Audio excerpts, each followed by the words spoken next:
যখন দল হেরে চলে গেছে সবাই বুয়া বুয়া বলে চলে গেছে। ট্রল করার একটা লিমিট থাকে, মানে আর্জেন্টিনা ফ্যানরা লিমিটের বাইরে চলে যায়। ব্রাজিল যদি খারাপ স্কোর করে বা হারে যায়, এটা আমাদের জন্যই আনন্দের বিষয়। যারা আর্জেন্টিনা সাপোর্টার আছে তাদের জন্য জন্মগতভাবেই আনন্দের বিষয়। হতাশার বৃত্ত থেকে বের হতে পারল না ব্রাজিলের সমর্থকরা। বছরের সপ্তম মাসে 7 তারিখে সকাল 7টা থেকেই হলুদ জার্সি গায়ে জড়িয়ে হাজির হন বাংলার ব্রাজিল সমর্থকরা। ওদের আসুক একটা লাকি 7, সেটাই ছিল প্রত্যাশা। কাতার বিশ্বকাপের মতো আবার সেই টাইব্রেকারে ভাগ্য পরীক্ষা। সেবার ছিল ক্রোয়েশিয়া, এবার কোপা আমেরিকার প্রতিপক্ষ উরুগুয়ে।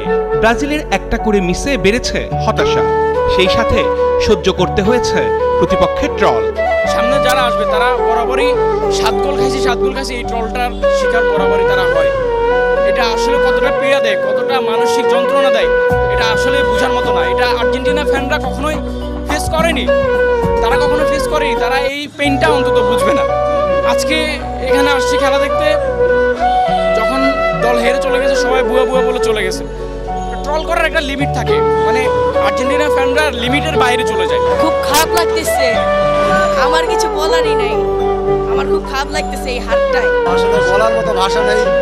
কিছুদিন আগে বাংলাদেশ যেমন ওয়ার্ল্ড কাপ খেলছিল আইসিসি, একটা দুঃখ দিয়ে গেল। আজকেও ব্রাজিল হেরে খুব কষ্ট দিয়ে গেল। ব্রাজিল বুয়া ভাই, ব্রাজিল বুয়া। ভাই কিন্তু ঠিক না, এদিকে ফুয়ারি আর খেলাতে দুই টিম থাকে, ঠিক আছে?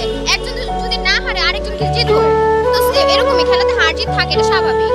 এদিকে ফুয়ারি ওদেরকে ম্যাচে, ফাইনাল ম্যাচে যে ওদেরকে আর কি একটু ভালোভাবে হারাবো, কিন্তু ওরা এদিকে হেরে গেছে, ওদেরকে আর কি বলা যায়। এর জন্য অর্ণব বাপি, ৭১।